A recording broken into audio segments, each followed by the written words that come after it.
Hello ವೀಕ್ಷಕರೇ, ನಾವಿವತ್ತು ಬಂದಿದ್ದೀವಿ ರಾಮೇಶ್ವರಂ ಅಂದರೆ ಯಾರಿಗೆ ತಾನೇ ಗೊತ್ತಿಲ್ಲ, ಇಲ್ಲೇ ತಾನೇ ಬಾಂಬ್ ಬ್ಲಾಸ್ಟ್ ಆಗಿದ್ದು. ಸೊ ಈ ಸುದ್ದಿಲಿಂದನಾದರೂ ರಾಮೇಶ್ವರಂ ತುಂಬಾ ಫೇಮಸ್ ಆಗಿದೆ. ಸೊ ಇನ್ನೊಂದೇನು ಫೇಮಸ್ಸು, ಇಲ್ಲಿ ಜಾಸ್ತಿ ಟೇಸ್ಟಿ ಆಗಿರುತ್ತೆ. ಎಣ್ಣೆ ಬೆಣ್ಣೆ ತುಪ್ಪ ಏನೇ ಆದರೂ ತುಂಬ ಜಾಸ್ತಿ ಹಾಕಿ ಟೇಸ್ಟ್ ಚೆನ್ನಾಗಿರುತ್ತೆ ಅಂತ ತುಂಬಾ ಫೇಮಸ್ಸು. ಸೊ ನಾವು ಬಂದಿರೋದು ರಾಮೇಶ್ವರಂ, ಇದೇ ಬ್ರಾಂಚ್ ರಾಮೇಶ್ವರಮಲ್ಲೇ ಬಾಂಬ್ ಬ್ಲಾಸ್ಟ್ ಆಗಿದ್ದು. ಬನ್ನಿ ಇಲ್ಲಿ ಏನೇನು ನಾವು ತಿಂದ್ವಿ ಅಂತ ನೋಡೋಣ. ಸೊ ಇಲ್ಲಿ ರಶ್ ನೋಡಿ, ಕ್ರೌಡ್ ನೋಡಿ ಹೆಂಗಿದೆ ಅಂತಂದರೆ, ಈ ಕ್ರೌಡ್ ನೋಡಿ ಆದ್ರೂ ಯಾಕೆ ಇಷ್ಟು ಜನ ನಿಂತಿದ್ದಾರೆ, ಇಲ್ಲಿ ಯಾಕೆ ಇಷ್ಟನ್ನು ತಿಂತಾಯಿದ್ದಾರೆ ಅಂತನಾದರೂ ನೀವು ವಿಸಿಟ್ ಮಾಡ್ತೀರಾ. ಸೊ ಇಲ್ಲಿ ಏನೇನು ತಿನ್ನೋದು ಅಂತ, ಏನೇನು ತಗೊಂಡ್ವಿ ಅಂತ ನೀವೇ ನೋಡಿ. ಬಿಲ್ ನೋಡಿ ಎಷ್ಟು ಪ್ರೈಸ್ ಇದೆ ನೋಡಿ. ಪುಡಿ ಇಡ್ಲಿ, ಉದ್ದಿನ ವಡೆ, ಕೇಸರಿ ಬಾತು, ಇದೆಲ್ಲನೂ ನೀವು ಪ್ರೈಸ್ ನೋಡಿಬಿಟ್ರೆ ಎಂಥ ಒಂದು ಸೂಪರಾಗಿರೋ ದೊಡ್ಡ ದೊಡ್ಡ ಹೋಟೆಲ್ಗೂ ಪ್ರೈಸ್ ಕಡಿಮೆ ಇಲ್ಲ. ಈಗ ನಾವು ಟೇಸ್ಟ್ ಬಗ್ಗೆ ಮಾತಾಡೋದಾದರೆ ಕೇಸರಿ ಬಾತ್ ಸಖತ್ತಾಗಿದೆ. Yellow colour kesari bath and idli, ಪುಡಿ ಇಡ್ಲಿ ತುಂಬಾ ರುಚಿಯಾಗಿದೆ.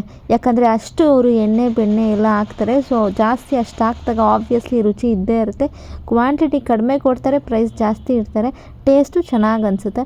ಸೊ ಇಲ್ಲಿ ಬಂದಿರೋ ನೀವು ನೋಡಿದ್ರೆ ಜಾಸ್ತಿ ಸುತ್ತಮುತ್ತ ನಾನ್ ಕನ್ನಡಿಗರು ಎಲ್ಲ ಥರ ಜನರು ಇಲ್ಲಿ ತಿನ್ನೋದಕ್ಕೆ ಬರ್ತಾರೆ. ಕ್ರೌಡ್ ಅಂತೂ ತುಂಬಾ ಇರುತ್ತೆ. ಸೊ ಇವರು ರಾಮೇಶ್ವರಂ ಅಂತ ಒಂದು ಟೈಟಲ್ ಏನು ಇಟ್ಟಿದ್ದಾರೆ. ಆ್ಯಂಡ್ ಇಲ್ಲಿ ಫುಡ್ ಏನು ಸಿಗುತ್ತೆ ಡಿಫ್ರೆಂಟಾಗಿ ಟೇಸ್ಟಿಯಾಗಿ. ಸೊ ಪ್ರೈಸ್ ಜಾಸ್ತಿ ಇದ್ರೂ ಜನ ಇಲ್ಲಿ ಬಂದು ಕ್ರೌಡಲ್ಲಿ ನಿಲ್ಲಕ್ಕೆ ಜಾಗ ಇಲ್ಲ ಅಂದ್ರೂ ಬಂದು ತಗೊಂಡು ಕೂತ್ಕೊಂಡು, ಇಲ್ಲೆಲ್ಲ ನೋಡಿ ಹೆಂಗೆ ಕೂತಿದ್ದಾರೆ. ಸೊ ಅವ್ರ ಮನೆಯಲ್ಲೇ ಕೂತ್ಕೊಂಡು ತಿಂದಂಗೆ ಎಲ್ಲಂದ್ರಲ್ಲಿ ಕೂತ್ಕೊಂಡು ತಿಂದ್ಕೊಂಡು ತಿಂತಾರೆ. ಸೊ ನಿಮಗೂ ಏನಾದರೂ ರುಚಿ ಇಷ್ಟ ಆಗಿದ್ದರೆ, ಇದನ್ನು ನೋಡಿ ತಿನ್ನಬೇಕು ಅಂತ ಅನಿಸ್ತಾ ಇದ್ದರೆ ನೀವು ಅಷ್ಟೇ ವಿಸಿಟ್ ಮಾಡ್ಬೋದು. ಇದು ಪುಡಿ ಇಡ್ಲಿ ಅಂತ ನೋಡಿ, ಎಷ್ಟು ಪುಡಿ ಹಾಕಿದ್ದಾರೆ. ಆ್ಯಂಡ್ ಅದರಲ್ಲಿ ಎಣ್ಣೆ ಕಾಣಿಸ್ತಿತ್ತಾ, ಅದ್ರ ಮೇಲ್ಗಡೆ ಎಣ್ಣೆ ಎಷ್ಟಿದೆ ಅಂತ. ಸೊ ಇದು ಟೇಸ್ಟ್ ಚೆನ್ನಾಗಿತ್ತು. ಆ್ಯಂಡ್ ಕೇಸರಿ ಬಾತ್ ಅಂತೂ ಟೇಸ್ಟ್ ನಿಜವಾಗ್ಲೂ ಚೆನ್ನಾಗಿತ್ತು. ಅದೇನೇನು ಹಾಕಿದ್ದಾರೋ, ಎಷ್ಟು ಎಣ್ಣೆ ಹಾಕಿದ್ದಾರೋ ಗೊತ್ತಿಲ್ಲ, ಬಟ್ ರುಚಿ ಅಂತೂ ಚೆನ್ನಾಗಿತ್ತು. ಸೊ ತುಂಬ ಕಡೆ ಬ್ರಾಂಚಸ್ ಇದೆ ರಾಮೇಶ್ವರಂ ಬ್ರಾಂಚಸ್ಸು. ಇದು ನಿಯರ್ ಬೈ ವೈಟ್ಫೀಲ್ಡ್ ಬ್ರಾಂಚಸ್ಸು, ಇಲ್ಲೇ ಬಾಂಬ್ ಬಿಟ್ಟಿದ್ದು. ಸೊ ಇನ್ನೊಂದು ಸತಿ ಹೋಗಿ ತಿನ್ಬೇಕಂದ್ರೂ ಸ್ವಲ್ಪ ಭಯ ಇರುತ್ತೆ, ಬಿಕಾಸ್ ಯಾವಾಗ ಎಲ್ಲಿ ಬಾಂಬ್ ಬಿಡ್ತಾರೆ ಅಂತ ಗೊತ್ತಾಗಲ್ಲ. ಸೊ ಇದು ರಾಮೇಶ್ವರಂ ಕೆಫೆ, ಇದು ಅವರ ಮೆನು, ಇದು ಅವರ price.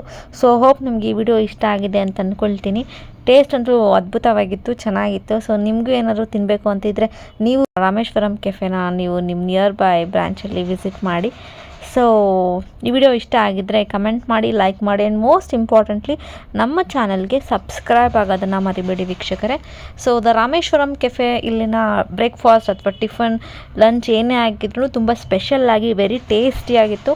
Different kinds of menu ಇರುತ್ತೆ, ಫುಡ್ ಇರುತ್ತೆ, ಆ್ಯಂಡ್ ಒಳ್ಳೆ ಆ್ಯಂಬಿಯನ್ಸ್ ಇರುತ್ತೆ. The right food with right taste ಅಂತಲೇ ಹೇಳ್ಬೋದು.